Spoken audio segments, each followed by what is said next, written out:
Let's now resume our study of additive functions, which was actually the entire point of going back and looking at semialgebras, was because we want a way to extend additive functions from a smaller, friendlier thing to work with up to full algebras of sets. So semialgebras are those smaller, friendlier things to work with often. So let's say S is a semialgebra of sets on X, and let A be the algebra of sets that S generates.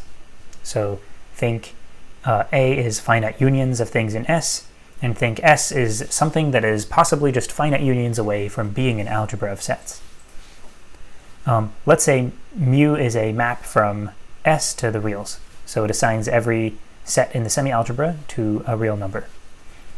Now, if mu is additive, then we will prove that there's a unique additive extension of mu to fancy A. So originally, mu is only defined on the semialgebra, and what we're saying is if mu is additive, then there's only one additive way to extend the definition of mu to the full algebra. And here's that stated sort of more precisely. That means there's a unique, let's call it mu bar, with this bigger domain, A, rather than just S, such that mu bar restricted to S is the same as mu. So you could say mu bar is an extension of mu, just like you would say mu is a restriction of mu bar. So this equality basically just says that mu and mu bar take the same values on sets that are actually in S.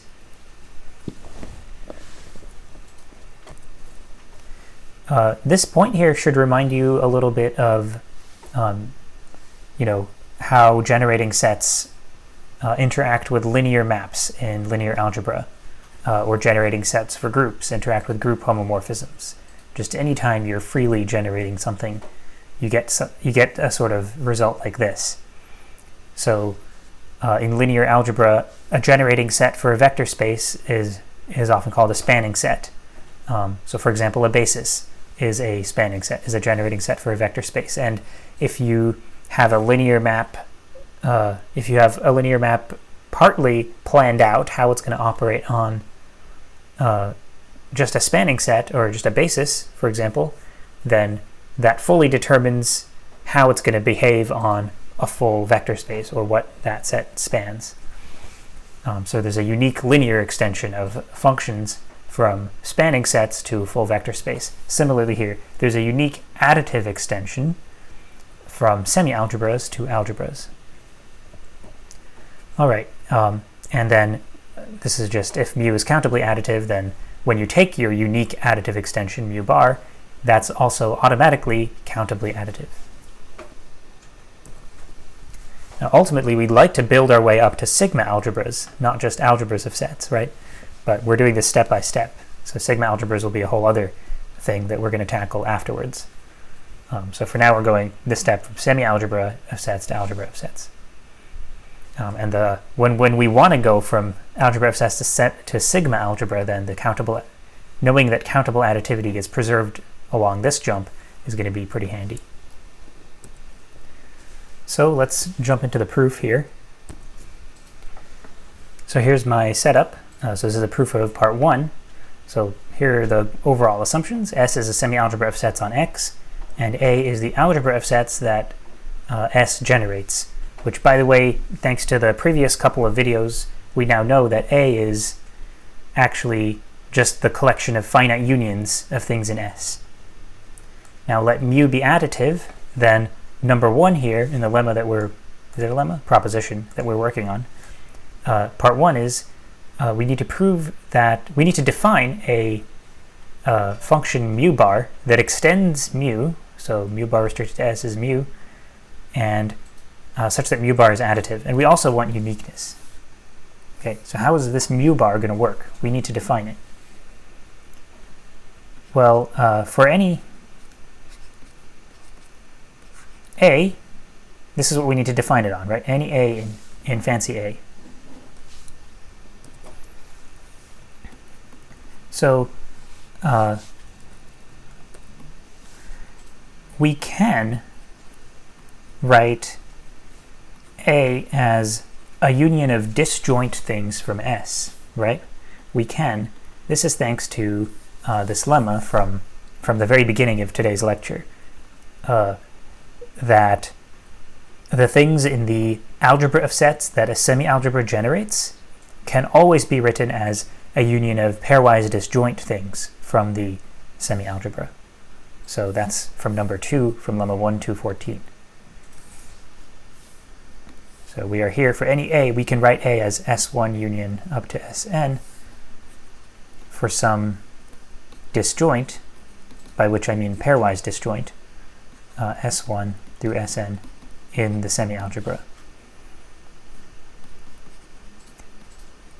Then we'd like to define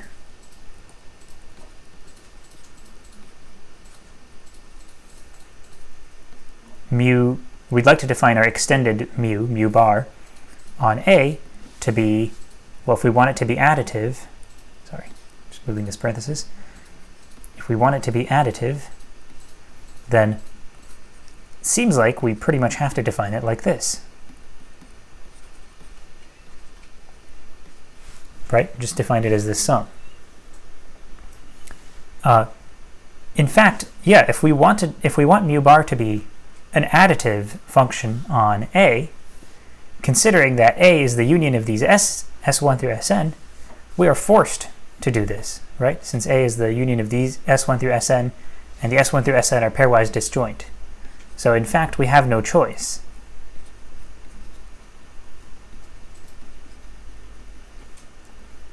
If mu bar is to be additive. So I'm pointing this out because in the thing that we're proving, number 1 here, there's this assertion about uniqueness. So that at least justifies, that at least proves that part, the uniqueness. But we have not yet proven existence. So we're seeing that if a mu bar exists, then it's definitely unique. We have no choice about how to define mu bar of A. If I have a mu bar and you have a mu bar that both work, we definitely agree on, they're definitely the same mu bar, since their value at A is forced to be this by additivity. So we have uniqueness if we can prove existence. So it just remains to prove that there exists a mu bar that works. So why doesn't this definition just work? So let me call this star. Why can't we just take star as a definition? Just take A, write it as a union of disjoint things in S, and then do mu bar of A as this. Well, there might be more than one way of writing something as a disjoint union of things in S, right? So there's kind of a well-definedness problem here. If I write A as S1 union up to Sn, where these are pairwise disjoint, and you write A as T1 union up to Tn, where these are pairwise disjoint, then we might have different ideas as to what mu bar of A should be. I will say mu of S1 added up with mu of Sn, and you might add up mu of T1 up through mu of Tn. So we need to prove that those are the same.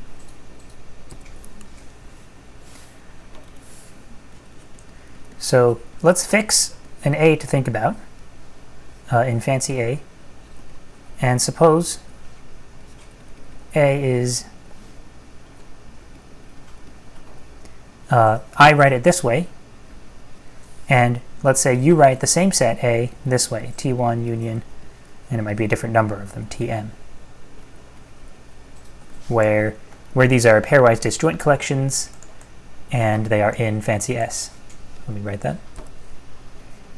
Okay, so where S1, the S's and the T's are in S, and S1 through Sn are pairwise disjoint, T1 through Tm are pairwise disjoint. Now, again, remember that it is possible, there's at least one way to write A as a union like this. There is at least one way, thanks to lemma 1 to 14 part 2 here. Our problem is, what if there's more than one way? Then does this prescription star here from mu bar work? So in order for star to provide a well-defined function, mu bar, in order for star to provide a well-defined mu bar, we need that if you applied star to this decomposition, S1, the S's, versus if you applied star to this decomposition in terms of the T's, we need those to give the same formula up here. Or, so, not the same formula, the same result. So we need this.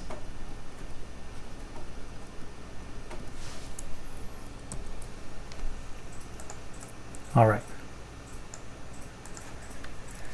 So this is our goal now. Once we do this, then we will know that that we've got a well-defined mu bar here, and it's the only way we can do it if we want it to be additive. And if we do it this way, it will be additive.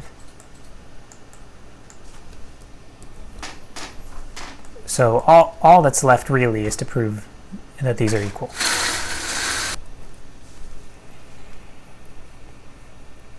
Okay, so how do we do this then? So I'm going to start by focusing on S1. So S1 is definitely a subset of A, right? It's one of the things, you know, A is a union of S1 through Sn. So S1 is definitely a subset of A. Now, A is also something you can write as the union of T1 through Tn. So therefore, if you take S1 intersect T1 up through S1 intersect Tn, then those cover S1 perfectly, in the sense that when you union them all, you get S1. This needs parentheses, but this should be something you can sort of quickly check. So just quickly in your head check the double inclusion, that these are equal. Or actually, I guess you can do it using set algebra like this. Since S1 is a subset of A, S1 is S1 intersect A, is S1 intersect that union of T1 through Tm, and then you can distribute that intersection over the union and you get this. Okay, anyway, whatever you do, you end up with this. And in fact, we can do this with any of them. So I just focused on S1 to keep it simple to start with, but I can do this with any Si. All right, and it's just the same to do this with one of the Ti's, right? Or let's call it a Tj. Tj is S1 intersect Tj union up through Sn intersect Tj. Right? So this is true for all I, this is true for all j. So now let me duplicate this so that I don't have to rewrite so much. Okay, so now remember mu is assumed to be additive to begin with, right? We're starting with an additive mu. Where is it? We're starting with an additive mu, and then we want to extend it to additively. That's the goal. So mu is additive to begin with. Now, when we say mu is additive, we mean on a semi-algebra. Let me go back to this is worth looking at for a sec. So here mu is defined on the semi-algebra. So when we say mu is additive, we're not just saying, oh, mu, we're not just writing down this formula, you know, whenever A and B are disjoint, that this is true. That does not really, it's not enough to just say this, because it's not necessarily true if you take A and B in S that their union is in S, right? The whole point is S might not be closed under unions. It's only a semi-algebra of sets. So we're not just saying that. When we say mu is additive, we're saying if you take any finite family, and you really have to just talk about any finite family, it's not enough to just talk about a family of two things. If you take any finite family, pairwise disjoint, and it's such that their union is in S, and they're all in S, then under those conditions, mu of the union is the sum of the mu's. So just wanted to put that in context here. So here we are in a situation where these are all in S, actually, right? Because S is a semi-algebra So it's closed under intersections. These are all in S. And their union is in S. That's because their union is this, and this is assumed to be in S. So everything here is in the semialgebra. Now the additivity of mu on the semialgebra applies. So I can stick a mu here. I can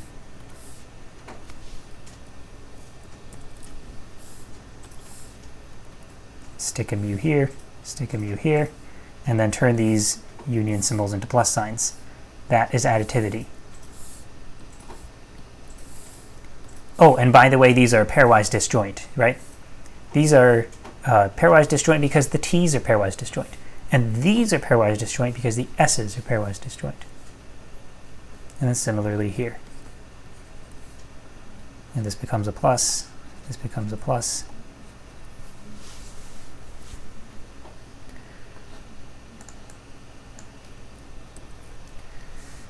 Now, do you remember what was our goal? Was to prove that this equals this, so that star up here ends up being a well-defined, ends up providing a well-defined mu bar. So our goal was to prove this equals this. So now, let's do that. So on the left side here, we've got the sum of mu of s's, and on the right side, we've got sum of mu of t's. So sum mu of si. This is a way of writing the left-hand side up there. And I hope that this equals the sum of the mu of t's. And now each mu of si I can write as this other sum. From j equals 1 to m.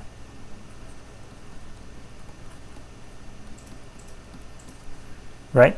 So here, what I'm writing here in this box, that's this. That's what mu of si is, right? And this is just a finite sum. I can interchange the order, no problem.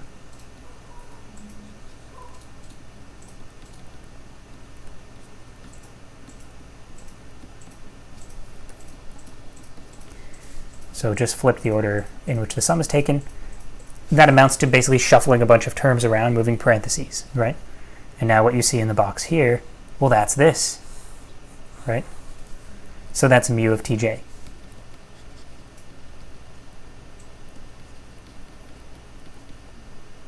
There we go. So that's what was needed. I didn't write anything about... Yeah, so let me just write down the conclusion. So therefore star provides a well-defined mu bar. Star, along with the fact that we always can write things in A as a finite union of pairwise disjoint things from S.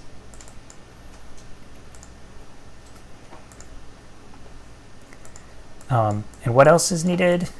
I think that was it. That was it because it's sort of immediate that this is then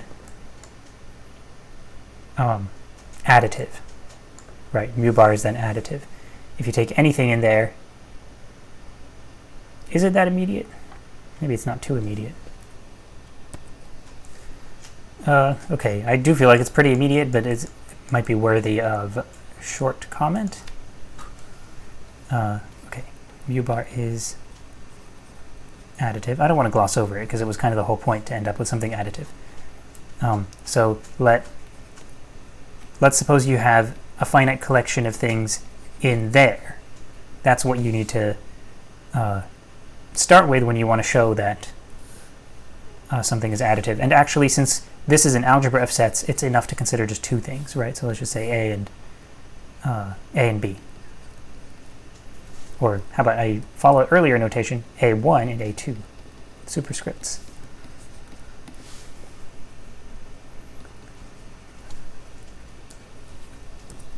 So write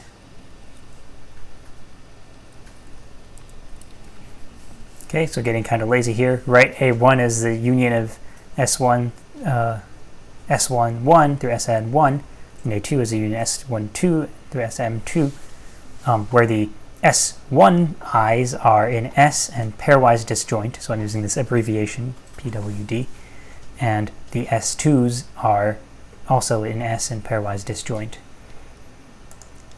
then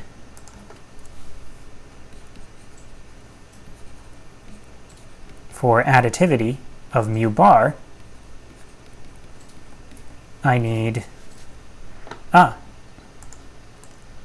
here I should have assumed, so I don't know that these guys are pairwise disjoint when also, I don't know that the list consisting of these guys and these guys all together is a pairwise disjoint list of things. So I need to assume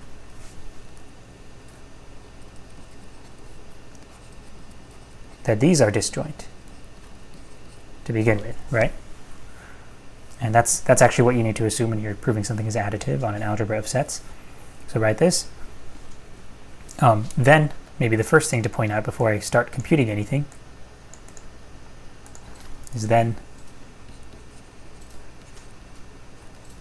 if you list all of these, the S1s and then the S2s, these are all pairwise disjoint. So if you take any one of these, then that's going to be disjoint to any one of these, and so on. That's because A1 and A2 are disjoint. So it'll be a consequence of that.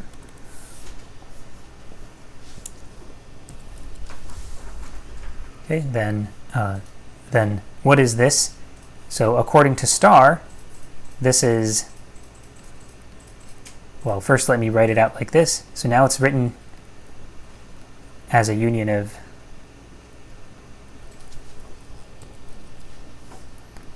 pairwise disjoint things in the semi-algebra. And so according to the line labeled star above, this is